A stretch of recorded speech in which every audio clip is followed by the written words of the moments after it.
دین کی نصرت کا دروازہ اللہ کھلا رکھے. دین کی نصرت کا دروازہ قیامت تک کھلا رہے گا اور مسلمانوں سے اس کا تقاضا رہے گا کہ دین کے مددگار بنو. یا ایھا الذین آمنوا کونوا انصار اللہ. یہ دلیل ہے اے ایمان والو تم سارے کے سارے اللہ کے دین کے مددگار رہو. مدد کا مطالبہ ہے اس لیے مدد کا دروازہ کھلا رہے گا. ہجرت کا دروازہ تھا وہ بند ہوا تو مکہ فتح ہو گیا, دارالاسلام ہو گیا, اب وہاں سے ہجرت کرنے کا کوئی سوال نہیں. نصرت اس کا دروازہ کھلا رہے گا اور یہ اہم چیز ہے دین کی مدد. حضور فرماتے تھے صلی اللہ علیہ وسلم لو لم یکن الہجرہ لکنت رجلا من الانصار. ہجرت نہ ہوتی تو پھر میں بھی ایک انصاری آدمی ہوتا.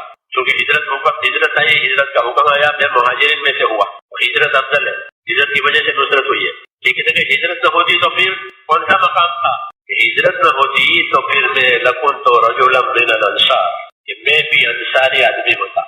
یہ شرف ہے نصرت کا کہ نبی اس مقام کو پہلے نمبر میں پسند کر رہے ہیں. اگر ہجرت نہ ہوتی تو میں بھی انصاری لوگوں میں سے ایک انصاری ہوتا, نصرت کرنے والوں میں سے مددگار ہوتا. شرف ہے, بزرگی ہے. نصرت انصار کے حصے میں آئی, محرومی کفار قریش کے حصے میں آئی, یہ بزرگی ان کے حصے میں آئی. اللہ کی شان ہے, جس کو چاہے دے, جس کو چاہے نہ دے, اور جس کو اللہ نہیں دے گا اسے کوئی نہیں دے گا, اور جس کو اللہ دے گا اسے کوئی روک نہیں سکتا. اللہ کی شان ہے, بہت بے نیاز ہے. لینا چاہے تو ان کو دیا. حالانکہ زمینداری کرنے والی قوم تھی, کوئی میدانی قوم نہیں ہے. قریش کا میدانی تھے, ہاں, تو میدان والوں کو پچپا کر دی, چلو یہاں سے, پھر ان کو آگے لائے کیونکہ وہ آگے بڑھنا چاہتے. تو نصرت کی وجہ سے یہ حضرات اپنے نصرت میں وفادار ثابت. وفادار سب سے زیادہ وفادار مہاجرین ہیں. نصوص کے حساب سے سب سے زیادہ وفادار کون ہے؟ اس بات سونا نہیں بیٹھ کے یہاں. ہاں, جس طرح طالب علم سبق پڑھتے ہیں, جس طرح ہم تو باتیں کرتے ہیں, آپ کو سبق یاد کرنا ہے, مجھے بھی یاد کرنا ہے, تو سونا نہیں بیٹھ کر کے یہاں. یہ تو آدھی سنے گا آدمی, آدھی نہیں, وہاں جا کے آدھی بیان کرے گا دنیا. یوں بڑے کہتے تھے, یوں بڑے کہتے تھے, بڑے نے ایسا نہیں کہا, تو آدھی سنی آدھی نہیں سنی. تو جاگ کر کے سنو گے نا. ہاں, تو میں کیا کہہ رہا تھا بتاؤ. ہاں, مہاجرین سب سے سچے, مہاجرین سب سے سچے, جنہوں نے اللہ کے نبی کو سچا جانا, سچا مانا اور ساتھ دیا, سنگین حالت میں ساتھ دیا. مہاجرین کے بارے میں فرمایا بالفقراء المہاجرین الذین اخرجوا من دیارہم, سورہ حشر کی آیت میں اولئک هم الصادقون, آیت ختم ہوئی ہے. یہ مہاجرین, یہ لوگ سچے. تو مہاجرین سب زیادہ سچے, سب زیادہ وفادار. دوسرے نمبر میں سچے جو ہے وہ انصار, انہوں نے سچوں کی بھی قدر کی, یہ مہاجرین کی, اور سب ان کے کام کی بھی قدر, اور ان کے کام کو جگہ بھی دی. نصرت ان کی بھی قدر کی, یعنی خدمت کی, ان کے کام کی بھی قدر کی, کہ ان کے کام میں بڑھ چڑھ کر کے انصار نے حصہ لیا. اس کو مہاجرین محسوس کرتے تھے کہ انصاری بھائی کام میں ہم سے بڑھ چڑھ کر کے حصہ لیتے. سیرت پڑھو گے تو آپ کو پتہ چلے کہ انصار کے کام میں بڑھ چڑھ کر کے حصہ لیتے. ایک دفعہ مہاجرین نے حضور صلی اللہ علیہ وسلم سے یہ اشکال کیا, یا رسول اللہ, یہ لوگ جو ہے انصار مدینہ تو بڑے جگر والے لوگ, بڑے عجیب لوگ ہیں, خدمت بھی خوب کی ہماری, ہمیں آسرا بھی دیا, نبی کی بھی نصرت کی, جان مال بھی خوب لگایا, وہ قربانی بھی ان کی زیادہ. کیوں؟ کہ ہم اللہ کے راستے میں جاتے ہیں تو شہیدوں کی تعداد انصار کی زیادہ. شہید کون زیادہ ہوتے ہیں؟ کہ انصار. تو شہداء ان کی زیادہ, خدمت ان کی زیادہ, تو خدمت میں بھی یہ آگے, نصرت اور قربانی میں بھی یہ آگے, پھر اپنی نفیس اور قیمتی چیزیں ہمارے کام میں بھی لگائی, زمینیں دی, گھر دیے, تو ان کو سارا اجر و انعام مل جائے گا. ہمیں کیا ملے گا؟ ٹھیک ہے, ہاں, یہ پہلے ان کے سامنے تھا کہ ہمیں کیا ملے گا. یہ آگے ان کو اللہ تعالیٰ سارا اجر و انعام دے گا. کیوں؟ انہوں نے بڑھ چڑھ کر انصار نے جب زمینیں مہاجرین کو دینا چاہیے کہ ہمارے باغات ہیں, یہ ہمارے بھائی ہیں, زمین دے دیں ان کو. انہوں نے فرمایا کہ زمین تو آپ لوگ دو گے, لیکن یہ زمین میں کیا کریں گے؟ مکے والے تو کھیتی کرنا جانتے ہیں, یہ تو تاجر لوگ ہیں, یہ کھیتی کرنا کیا جانے. آپ لوگ زمین دو گے تو یہ کیا کر سکیں گے؟ تو پھر کیا کرنا چاہیے؟ آپ نے فرمایا زمین کا جو کام ہے کھیتی کا, محنت کا, یہ تم کرو, اور جب پیداوار آ جائے تیار تو وہ بانٹ کر کے ان کو دو, کیونکہ یہ کھیتی کا کام نہیں جاتا. تو کھیتی بھی کرتے تھے, اور پھر جب زمین فصل تیار ہو کر آ جائے تو پھر وہ فصل بانٹ کر کے دیتے. اس میں زیادہ حصہ پیداوار کا مہاجرین کے حصے میں جاتا تھا, وہ بانٹتے تھے. اس لیے مہاجرین پر یہ تاثر پیدا ہوا کہ یہ تو خدمت بھی خوب کرتے ہیں, نفیس مال بھی ہم کو دیتے ہیں, قربانیاں بھی ان کی زیادہ, شہداء بھی ان کی زیادہ, ان کو تو ساری فضیلت اللہ کے وعدوں والی اسی کو مل جائے گی, پھر ہمارا کیا ہوگا؟ وہاں پر یہ حصہ حسد نہیں تھا, اللہ سے ہی زیادہ لے لیں گے ہمیں کیا ملے گا؟ لِكُلٍّ دَرَجَاتٌ مِّمَّا عَمِلُوا کا اصول ہے اللہ کے یہاں سے کہ ہر ایک کو ان کے عمل کے حساب سے درجے ملیں گے، تو ان کو ملیں گے درجے، اس لیے سارا یہی لے جائے۔ سچوں کو درجوں کی فکر ہوتی ہے، اجر و انعام کی فکر ہوتی ہے، انعام کی فکر ان کو نہیں ہوتی، انعام کی فکر ہوتی ہے۔ تو آپ نے فرمایا کہ جو اللہ تعالیٰ انصار کو دیں گے وہ تمہیں بھی مل سکتا ہے، لیکن ایک شرط کے ساتھ۔ کہ وہ کیا شرط ہوگی؟ کہ وہ شرط یہ ہوگی کہ تم ان کی قدر کرو، ان کی تعریف کرو۔ ہاں یہ اصول بتایا کہ جو ساتھی زیادہ کام کرے ان کی قدر کرو، ان کی تعریف کرو، ان کے بارے میں حق شناس رہو، حق کا حق ہے کہ جو کام میں نہیں کر سکتا ہوں یہ کر لیتے ہیں، جو مجھ سے نہیں ہو جائے یہ کر لیتے ہیں۔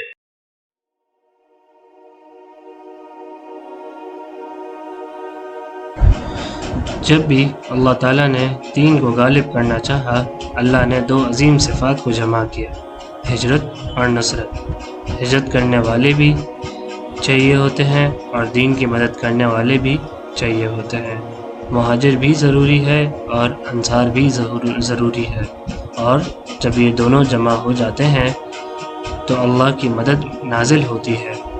اکثر لوگ سمجھتے ہیں کہ ہجرت صرف ایک جگہ سے دوسری جگہ جانا ہے، لیکن اسلام میں ہجرت کے معنی بہت وسیع ہے۔ ہجرت کا مطلب اللہ کی رضا کے لیے ہر اس چیز کو چھوڑ دینا جو اللہ کو پسند نہیں، گناہوں سے ہجرت، غفلت سے ہجرت، نافرمانی سے ہجرت اور اللہ کی اطاعت کی طرف کا سفر۔ رسول اللہ صلی اللہ علیہ وسلم نے فرمایا، مہاجر وہ ہے جو اللہ کی منع کی ہوئی چیز کو چھوڑ دے۔ مہاجر وہ ہے جو اللہ کی منع کی ہوئی چیز کو چھوڑ دے، یعنی ہر مسلمان روزانہ ہجرت کر سکتا ہے۔ آنکھوں کے گناہ سے ہجرت، جھوٹ سے ہجرت، حرام کمائی سے ہجرت، بے نمازی سے ہجرت، یہ سب ہجرت کی صورتیں ہیں۔ میرے بھائی دوستو بزرگوں، جب نبی کریم صلی اللہ علیہ وسلم نے مکہ میں دین کی دعوت دی تو مشرکین نے سخت مخالفت کی، صحابہ کو مارا گیا، ستایا گیا، بھوکا رکھا گیا، سماجی بائیکاٹ کیا گیا، ہر طرح کی تکلیف دی گئی، لیکن رسول اللہ صلی اللہ علیہ وسلم اور صحابہ نے دین کو نہیں چھوڑا۔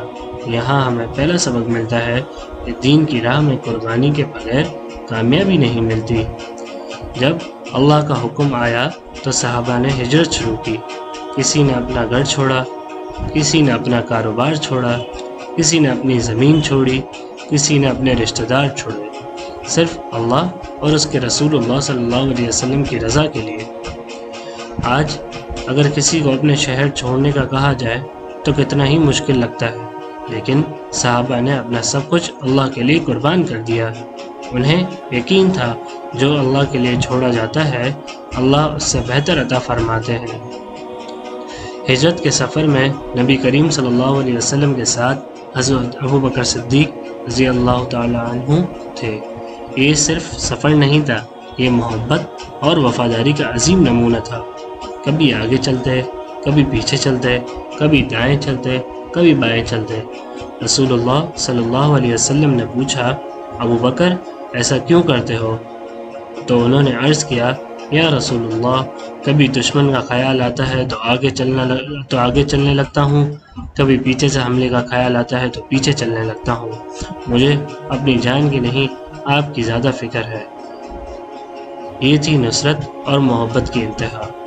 جب مہاجرین مدینہ پہنچے تو انصار نے ان کا استقبال کیا، صرف زبانی خوش آمدید نہیں کہا، بلکہ اپنے گھر کھول دیے، اپنے مال پیش کر دیے، اپنے دل پیش کر دیے۔ اللہ تعالیٰ نے قرآن میں انصار کی تعریف فرمائی، یہ لوگ اپنی ضرورت پر بھی دوسروں کو ترجیح دیتے تھے۔ آج بھی دین کی نصرت اسی جذبے کا نام ہے۔ نصرت کا مطلب صرف جنگ میں مدد کرنا نہیں، بلکہ اللہ کے دین کی ہر جائز مدد نصرت ہے۔ اپنی نماز کی حفاظت کرنا نصرت ہے، مسجد سے تعلق جوڑنا نصرت ہے، قرآن سیکھنا اور سکھانا وہ بھی نصرت ہے، دین کی بات آگے پہنچانا بھی نصرت ہے، اور اپنی اولاد کو دین سکھانا بھی نصرت ہے۔